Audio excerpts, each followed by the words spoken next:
All right, guys, if you're listening to this show, you're probably like me. You're on the go, you're running around, and you might hit a workout and have no food on you, right? You hit your workout at the box, you hit it in your garage, and you need to get some nutrition in because we're working hard to grow those muscles. I have Alex Witt, founder of Battle Bars, my favorite protein bar.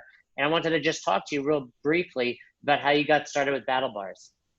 Yeah, so thanks, Jason. I was a customer first of the product. I was in a different business and looking to do my next venture. And being an ex-military guy, I ordered. I saw a little ad on Facebook, ordered the product, and bit into it, and was like, whoa, whoa, whoa, whoa. This isn't right. There's nothing that tastes this good and has no artificial like bullshit in it, right? Like it just doesn't work that way. So I ordered another box to make sure that maybe I got like a weird batch or something. No, they were all just as good. There was only like 2 flavors at the time. So we started chatting and, we all had like something in common. I'm an Iraq war vet. My partner's Afghanistan, Syrian war vet. Him and his brother started the company. His brother's a big marketing guy in the civilian world.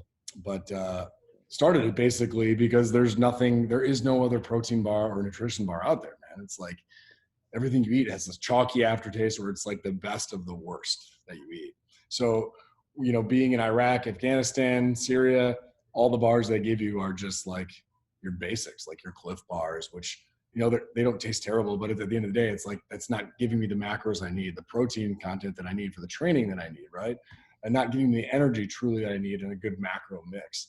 So we solved and cracked that code. And I think that you see that and you use it for your training, right? And I eat one for breakfast every morning before I was the CEO and definitely right now.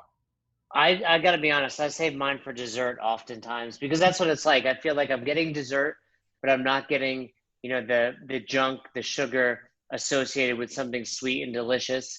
It's got phenomenal macros, like you said too. I mean, it's really got the ideal macro breakdown for post-workout. Most of your bars in 30 or so gram of carbs and 20 to 30 gram of protein with minimal fat. And I'll tell you, to me, they taste like a Rice Krispie treat. Yeah. They taste, they got the texture of a Rice Krispie treat. They taste like one. They got great macro breakdown.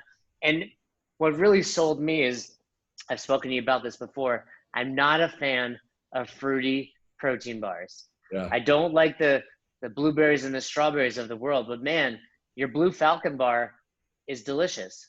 Yeah, dude, it's dangerous. Like I'm eating all of our profits because that's all I do is like eat these things on the regular, man. And our strawberry bar that we launched, it's in stock now. You can get it, but have we sent you a strawberry one yet? Have you gotten in one yet? Yeah, I'll tell you what, you sent me an entire box of strawberry and I asked for no strawberry before that. I don't know if you remember. I said, please don't send me strawberry because I don't like those. And I've ate them all. They're delicious. They're probably better than the blue. I got to be honest, my favorite is peanut butter. I think that's your K bar. Yeah, that's exactly Yeah. it. I mean, it's like taking a Rice Krispie treat, dipping it in a jar of peanut butter and eating it. So you really can't go wrong with any of the Battle Bar flavors, but those are just some of my favorites. So I just wanted to, have you on, introduce you to the audience, let them know they should check out battlebars.com. They can use the code Jason, that's JASON, for 10% off their order. And the cool thing is you're supporting veterans. Yeah, man. I mean, that's really the goal behind this, right? It's like we knew like anyone can come up with a good product, an innovative product, and we have definitely done that. We have a product that's superior to the rest out there, but not everyone has a cool mission behind it. And like that's like what wakes us up every morning. That's what we think about going to bed. It's like making a difference in people's lives that we know that we know need it. Operation Enduring Warrior. I don't know if you've had a chance to follow them, but these guys are taking men and women who have served our country completely selflessly and are changing their lives and making them feel like they're part of a community again. So you can't ignore that. So every time that anyone purchases a bar, it empowers us to empower them. So it's dead on, man. You're dead on with a Rice Krispie treat analogy about it. I don't know if I can officially market it that way, but I would if I could. But that was our goal with it was like, what does everyone love? I'm like, everyone loves a Rice Krispie treat. Who doesn't love a Rice Krispie treat? It's almost like nostalgic, brings you back to like your day when you're a kid. And but yeah, they're pretty awesome. And we have some big stuff on the horizon that I think you guys are all gonna love. Well, I look forward to that. I enjoy the bar. I enjoy supporting a great cause, and you guys are doing great things. Thanks again for spreading the word. Again, check out battlebars.com, and you can use the code Jason for 10% off. Awesome. Thanks, Jason. Appreciate all you do, man. Good stuff. All right. On a recent episode, we had Pat Cummings on.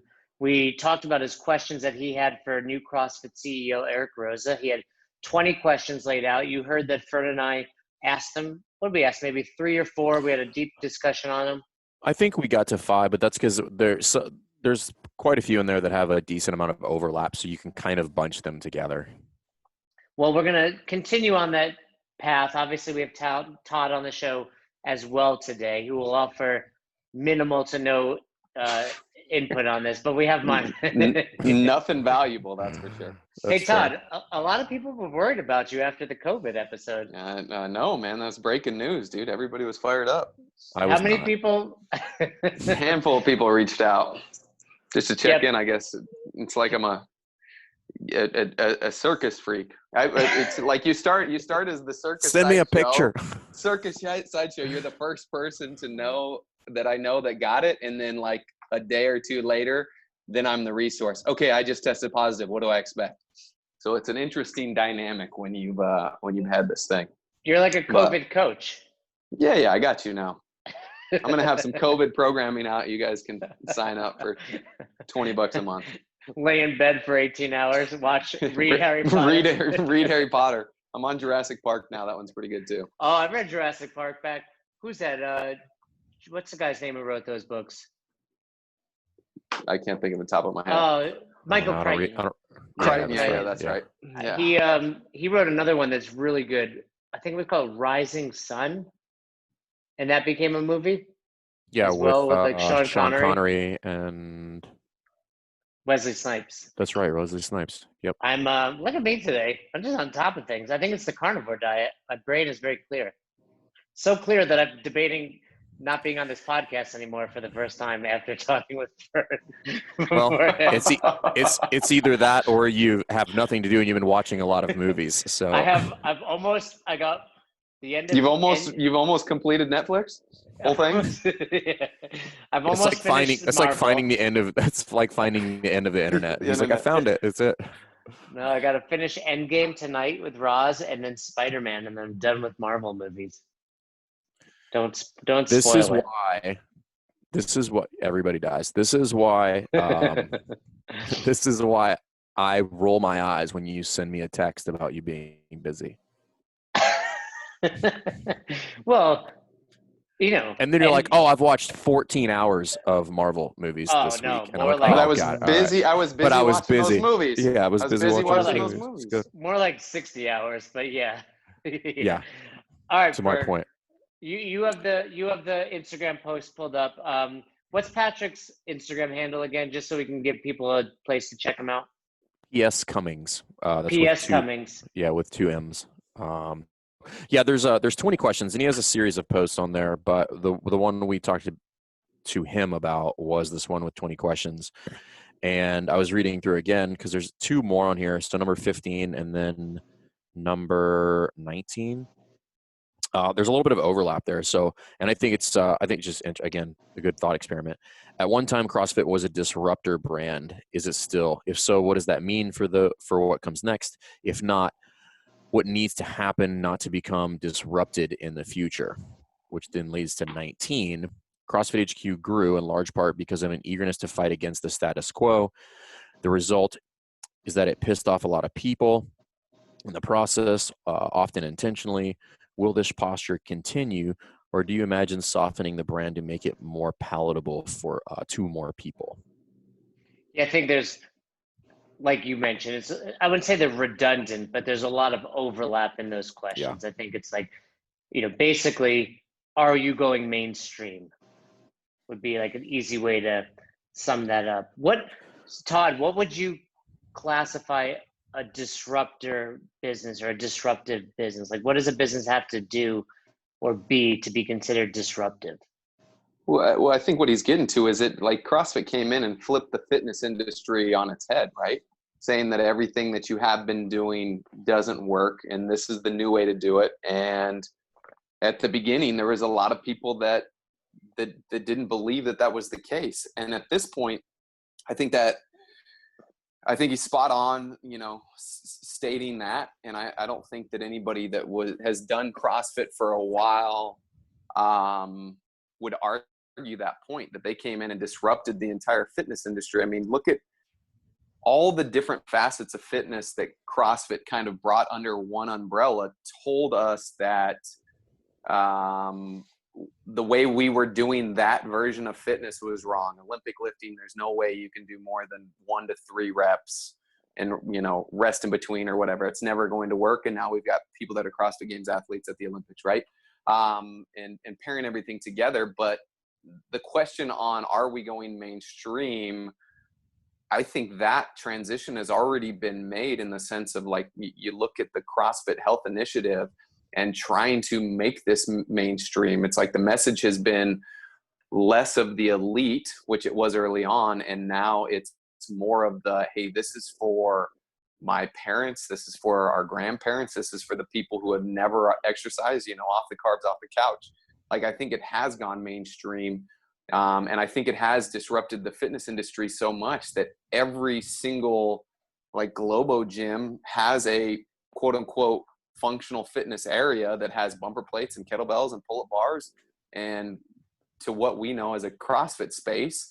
And there's all these other spin-offs in the fitness world that are taking some version of CrossFit, whether it's F45 or Orange Theory or whatever it is, that takes to some degree some of the intensity and the functional movements and that kind of stuff. So I think it's disrupted to the point to where it's now there's really not a lot to disrupt in the fitness sense. And so now it has already transitioned to be mainstream. And I think now it's just continuing to communicate that message. Hey, this is the way to do things. People have bought in, it's been proven. Now we just need more people doing it. I agree with you. I think actually there's 2 different scenarios there. So I think it was a disruptor. I think there's still a lot of room to be a disruptor. Do you think in the fitness sense, or in the, like, I see if there's any disruption, it's more so in the nutrition side of things. Nutrition, right? That's a big one that they've yet to dip their toe in. But even then, I guess it's kind of like how you would define disruptor. So disruptor, like some pretty easy examples would be Uber disrupts the whole taxi cab service. Netflix disrupts the whole rent movies thing, right? So first it was Redbox and then Netflix, and they're just like, no, you don't need to go anywhere. You're just streaming it, everything. So they were a disruptor in the sense that, hey, there's more effective ways to do this. So we're going to break that model of the traditional gym setting. We're going to break the ideology around traditional fitness, and we're going to do that. But there's still a lot of opportunity to be disruptive, not only in the nutrition, but then I guess you would more in the digital space. There's a lot of disruption to be had there. So Peloton largely owns the digital space, but in my personal opinion, that's because I think CrossFit isn't playing yet. I think the second they start playing, they start to pull a lot of that away from Mirror and from these other companies. But I think the problem was they were a disruptor, and then they left themselves vulnerable in a sense to be disrupted because it got stagnant and the direction and the vision of the business changed. So other people started stealing the idea because, like you already mentioned, everybody's doing it. Everybody has ripped it off in some way, shape, or form. Like nobody was doing that kind of stuff before CrossFit. And however people feel about it, it is what it is, but it's happening, So that is a strategic error for the company that could be corrected because of the brand awareness that it has, that nobody's really can take away at this point. Have we done enough though to disrupt the fitness industry? I think it's completely changed. Well, so fitness, yes, not. I think this is where health is I think where you're going, right? So like fitness, yeah, like I think everybody understands it. Like, all right, that shit works and people want to do it. I don't But know. I think That's my point, though. No, I don't think that. Like, I think we're so in a bubble. Like, still, I mean, I would venture to say as many as 95% of people that exercise do something other than CrossFit at global gyms. But does that's it? awareness. Right, but does what they're doing take some of the things that CrossFit introduced? Right. Some, but I think you guys haven't been to global gyms lately. Like, there's Well, still people nobody has. doing. Well, that's true, but there are 9 out of 10 people are still doing chest and tries, back and bis, cardio. And let me preface this. And again, I think CrossFit it's because of disrupted. awareness. Yeah, they definitely disrupted, but I think it's awareness, right? They haven't been put, and this is a lot of what Patrick talked about yesterday was they haven't put enough eyeballs on it and then communicated it properly, which is why people haven't done it. So I think people are disrupted. It's a thing, but they're just like, I can't do that. Like, I'm not going to do that for any host of reasons. Doesn't matter. Input whatever reason you want. Yeah, and I guess it's my thing isn't that I'm not saying that everybody in the world's doing CrossFit, but I like from my experience, most of those Globo gyms, even if you've got people doing back and bis and chest and tries and cardio, in the corner, there's people over there doing kettlebell swings and box jumps because there's a functional fitness area.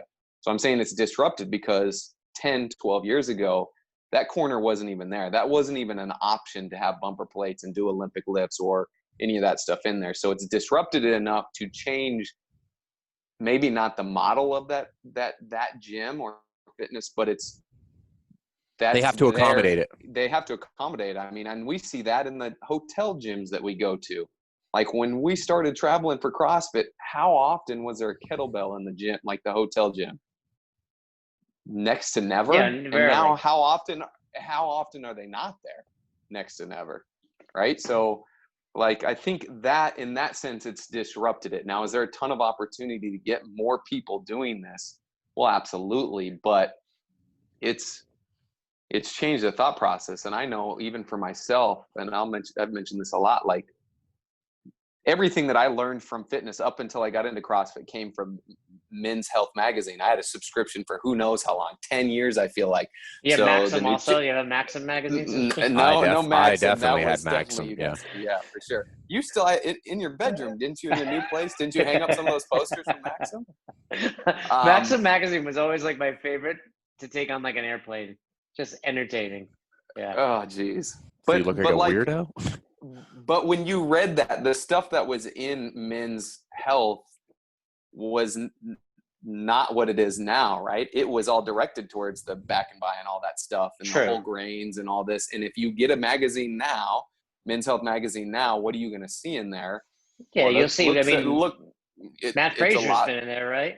Yeah, and all that stuff. And you look at the workouts that they post in there. Now it's functional movements and there's intensity. So in that sense, it's like, 12 years ago, that stuff would not be in those magazines. And now that's what makes up those magazines. So in my opinion, it's been disrupted.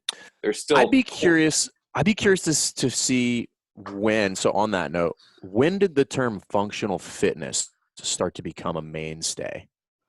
Yeah. Definitely wasn't before CrossFit. No, I agree. I think it was like, okay, I would venture to say it was like these companies and gyms and businesses that are like, okay, this CrossFit thing is working. It's better than what we have, but we don't want to attribute it to CrossFit. Let's call it something else. Yeah, I think it was a response to that. Movements. Yeah. And by the way, we can't call it CrossFit. Well, depending on what we're doing with that term, right? Right. But you said something earlier, Fern. You kept saying the word awareness. Don't those go hand in hand? Like you can't disrupt. What? Uber doesn't disrupt the world if no one's downloading the app, even though it might be the next best thing for travel. So you kept saying like, I think it's just awareness. But yeah, isn't that? Well, not necessarily, because disruption just means I would force you to change what you're doing. Or just gives a different option. Yeah. Regardless gives you a different awareness of it, you need to adjust based on what I'm providing. Right. So like nobody really knew like about like Uber or Magic Cab, which is what preceded that. But But you don't think the taxi and all that, we're trying to figure out like, oh shit, this is going to be a problem. Like we have to adjust what we're doing. And eventually that mass awareness comes after people are forced to shift generally. If you look at a lot of the companies that are big disruptors. Because once everybody has the app of Uber, now you're not disrupting anymore. That's you own the industry. space. Yeah, that's the industry now, right? So we were saying by definition, disrupting basically causes a pivot. Or at least that's fair. It has an alternative, right? It highlights an alternative way. So I need to consider changing my business. It's disrupted like how I think about it, what I offer, and all that stuff, which is exactly what they all had to do. So let's assume like the three of us are on the same page, and CrossFit was obviously a disruptor in the fitness industry. I think the second part of Patrick's question is, do we continue doing that? Basically, do we continue going against the grain, or do we try to become mainstream? I think you do. I just think you do it differently. I don't think you do it by sticking your finger in everybody's eye, but you continue to disrupt just by being authoritative, by delivering and proving people wrong, but without that's all I've been beef with coaches, that he wanted to fight with people and would love to say I told you so at the end of that. So his credit, like he was right most of the time, but it's that person who like would beat your ass in some sport and then talk shit about it afterwards. I'm like, you did it, bro. You got me. You didn't need to tell me about it afterwards. Yeah, I think that was always Coach Glassman's MO, where it's like, I'm going to disrupt by being in your face and antagonistic and, like you said, poke you in the eye. And I think that it's like anything, like you need that polarizing figure at least to break through. But now we're at that point where we don't need that polarizing figure. And in fact, it takes someone like we spoke about on the episode, like Eric, who's got this bigger dream, who's done it before, who doesn't need to be, in your face, but just doing the right things. What were we going to say, Todd? Yeah. I mean, I'm just thinking through it. It's like we as in CrossFit has disrupted the industry. I just think the value comes in now is to just continue to put the awareness out and get more people doing it. So how do we do that involved without being in your face? Well, I think there's a difference between being in your face and being awareness. Like being in your face, it kind of exudes this aggressiveness, where awareness is a lot more of like Peloton. They have commercials on mainstream networks. It's marketing. That's digital marketing. It's just awareness. It's a thing. Let me check that out. Like that kind of looks cool. Oh, I can do some of that stuff. That's an 85-year-old woman. Oh, that lady's pregnant. Like that kind of stuff. That's not just be like, hey, if you don't do CrossFit, you're Yeah, that's the thing that gets me excited is, with the background that he has, the opportunity to market this product, CrossFit. You get excited about the possibilities there, because I don't know that we've tapped the surface as far as marketing goes, especially from the HQ side of things. No. And so how do we continue to communicate and spread the word as a directed message from headquarters, and then all of us affiliates doing our part to parlay that message in our local communities. And I think that's just going to continue to grow the brand overall, right? I mean, so again, use the Uber analogy, where they got into some pissing contests with some of the cab companies, right? Because I think to some degree, some of that is unavoidable because you're taking market share from another industry. But realistically, why did people start using Uber?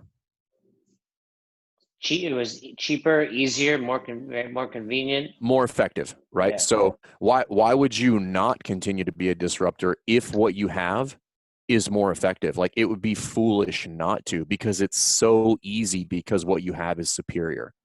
I guess that would be then, is Uber still a disruptor, or are they the way to go now in the taxi industry. Like, I don't think they're a Yeah. disruptor anymore. I think they've taken over. Well, Well, they have but they've now. they've continued to disrupt with things like Uber Eats. You look at that, like they pivot and transition to different areas where they've got a competitive Different advantage. service. Yeah, different service, but still a competitive advantage based on their core business, right? And so maybe there's some opportunities there potentially, but I don't. To be perfectly honest with you, I don't think it matters as much. We don't have to disrupt and prove people wrong anymore. It's got to deliver. CrossFit has done a good job of proving right. Yeah.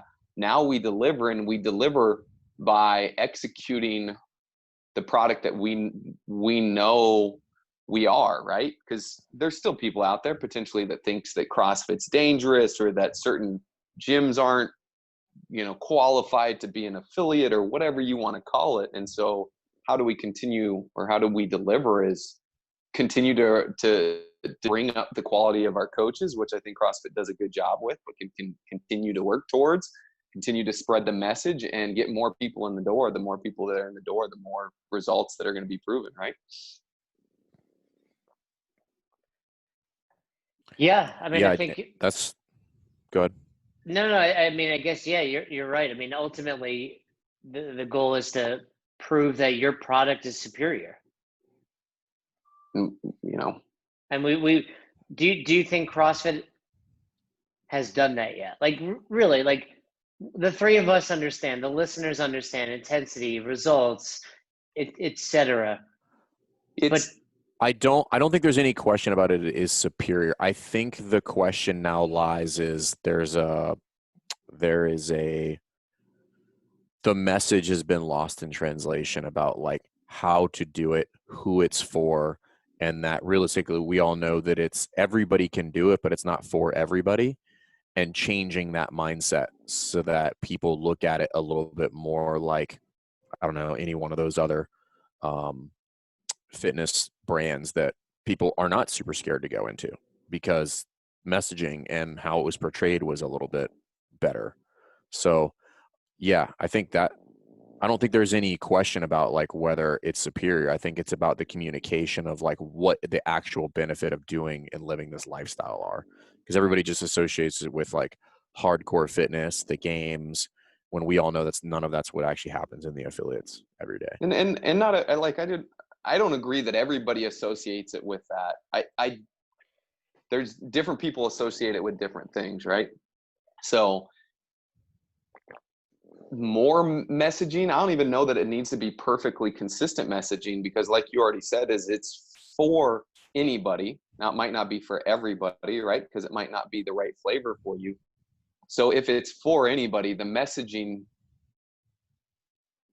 has to change a little bit, right? You've got to have a couple different layers to the message, because if I'm trying to communicate and market to my mom to come into the gym, and I'm also trying to communicate to an 18-year-old kid that saw the games on TV and potentially wants to try to make this their sport, the message is going to be a little bit different.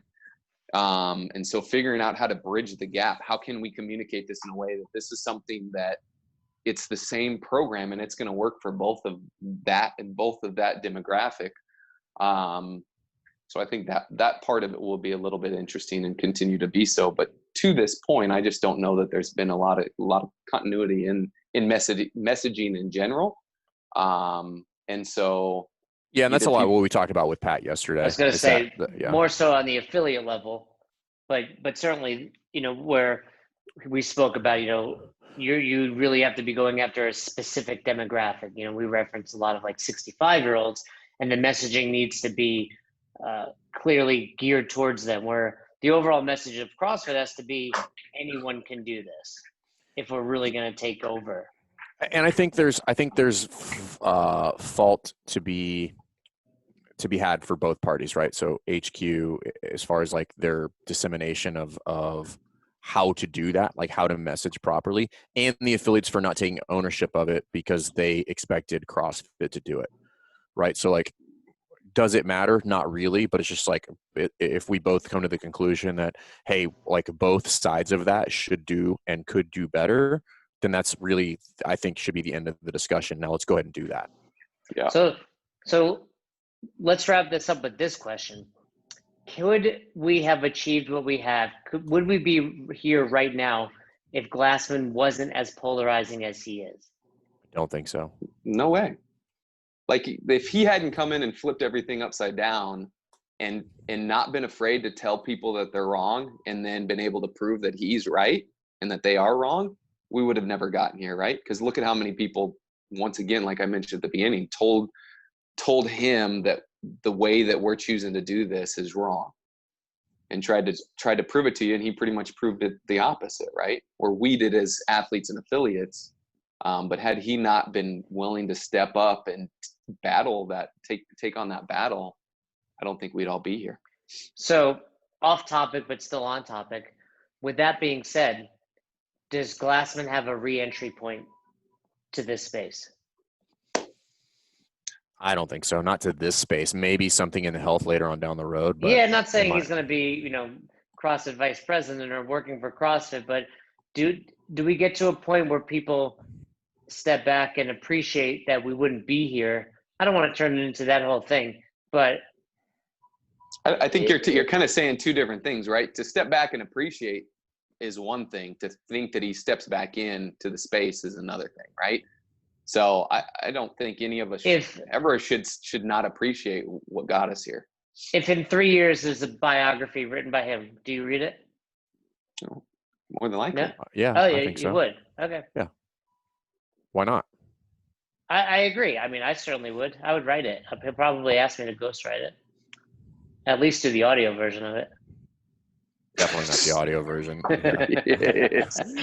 Guarantee 0 listens. Yeah. So, to really tie a bow on it and answer Pat's question, CrossFit, obviously was a disruptor, and it's going to continue to disrupt, but we're going to do it from a different angle.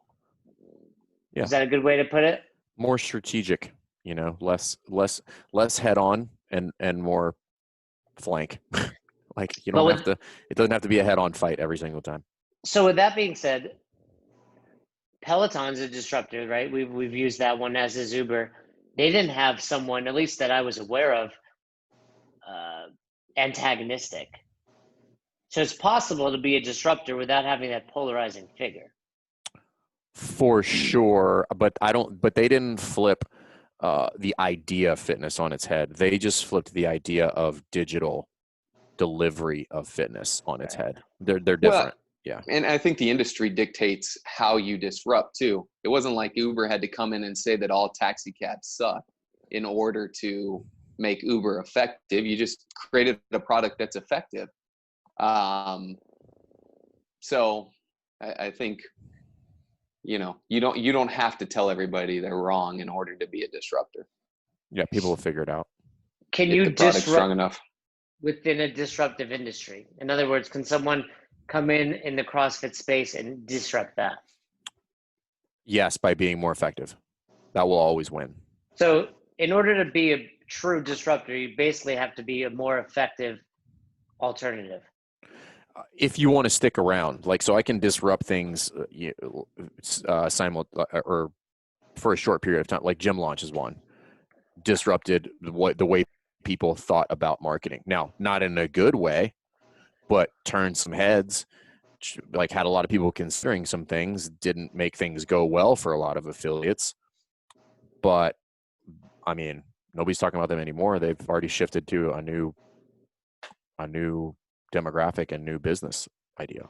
Yeah, another one that I thought of, I think it was during our call yesterday with Pat, was like Groupon. Certainly a disruptor at one point in the CrossFit space until people realized, hey, not, and I suppose not all disruptions are good too, right? Like Lee Harvey Oswald, whatever, he disrupted the planet, right? Well, and Groupon wasn't effective because the margins weren't there, right? Yeah, so the idea was good. You're saying Groupon as a tool to drive revenue and business to a CrossFit gym, because Correct. Groupon's still out there right now. So they're doing just fine. They're they've disrupted. Well, they're not doing just fine. The business last time I looked at it is like not doing well. I mean, it's alive, but like what I'm saying is it disrupted the space about like how you could sell things, and then a lot of people tried to use it Right. and then realized that like selling it that way is not sustainable, because then they change the model again. Like depending on what the product is, right? right, yeah. If it's a widget, that's fine. Like you know what your margin is and what's acceptable. If it's a service, that's way harder. Yeah, unless it's a numbers game service, right? Yeah, And that's you know, not a gym. So, yeah, not archive kind of gyms. Gotcha. All right. Well, you know, we talked about it. I don't know what else to say about that topic. We talked about it, but I agree. I think so. Last question. Do you think what's it going to take for CrossFit to be the go-to method of fitness? Like everyone's just like, do you work out today? And the assumption is you did a CrossFit workout. proper messaging and proper delivery. Like there's got to be a low level barrier of entry with the proper messaging, like the people can do at their home and then graduate up. Is my personal opinion. I don't think the term CrossFit's going to replace working out. No. That's the way that you phrase that question. I guess to me. That's the way I like, interpret it, anyways. More like not working out, because people always run or bike or swim, etc. Right. But more like, hey, I'm going to the gym today, and the assumption is you're going to a CrossFit gym or a gym where you do CrossFit workouts. No. You don't think it'll ever get there? Because I mean, Uber did that, right? Like, when was the last time you guys flagged down a taxi? Like Lyft. you traveled Lyft this is the weekend. other player, though. Yeah, well, sure, you have.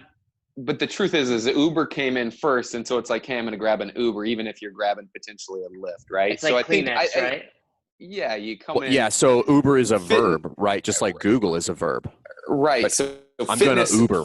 Yeah. Fitness was a thing before CrossFit, so CrossFit ain't ever going to be considered that mistaken for that term. I think that only happens if you're the first one in that space. But it will be that for functional fitness. We've talked about that, right? Like it already is. You see somebody doing pull-ups in the playground, they're doing CrossFit. You see somebody deadlifting and doing burpees, they're doing CrossFit. All right. So good chat, guys. If you want to see more, go over to PS Cummings. You can see all 20 of his questions. If you have more feedback for us, we'd love to hear it. But thanks as always for listening. Todd, Fern, Ackerman, we are out of time. Thanks for listening to Best Hour of Their Day. If you haven't heard about Anchor, it's the easiest way to make a podcast. Let me explain. First of all, it's free. How cool is that?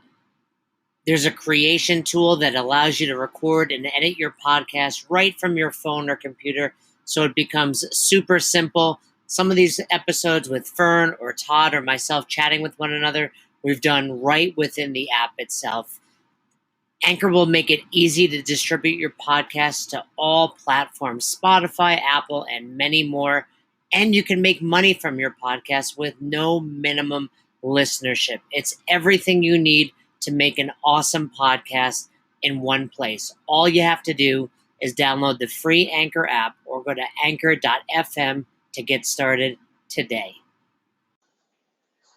Come on, who doesn't have Spotify at this point? And if you were unaware, Spotify now is offering podcasts. That's right. On Spotify, you can listen to all your favorite artists, but also podcasts in one place for free. Spotify has a huge catalog of podcasts on every topic, including the one you're listening to right now, Best Hour of Their Day. On Spotify, you can follow your favorite podcasts so you never miss an episode. Premium users can even download episodes to listen to offline wherever you are, something I always do before I hop on a plane. And you can even easily share what you're listening to with your friends on Instagram and other social media platforms. Here's the deal. If you haven't done so already, be sure to download the Spotify app, search for Best Hour of Their Day on Spotify, or browse some other podcasts if you want. You can find them in your library tab. And also make sure to follow me so you never miss an episode of Best Hour of Their Day. Thanks again for listening to Best Hour of Their Day. If you haven't already, do us a favor, head over to the Apple Podcast app and leave us a review. We'd love to hear from you. If you have any questions, comments, concerns, feedback for either Fern or myself, hit us up, besthouroftheirday@gmail.com, or send us a DM over on Instagram at besthouroftheirday. Once again, we couldn't do this without the amazing community, and you are a part of it. Thanks for listening. Thanks for supporting Best Hour of Their Day.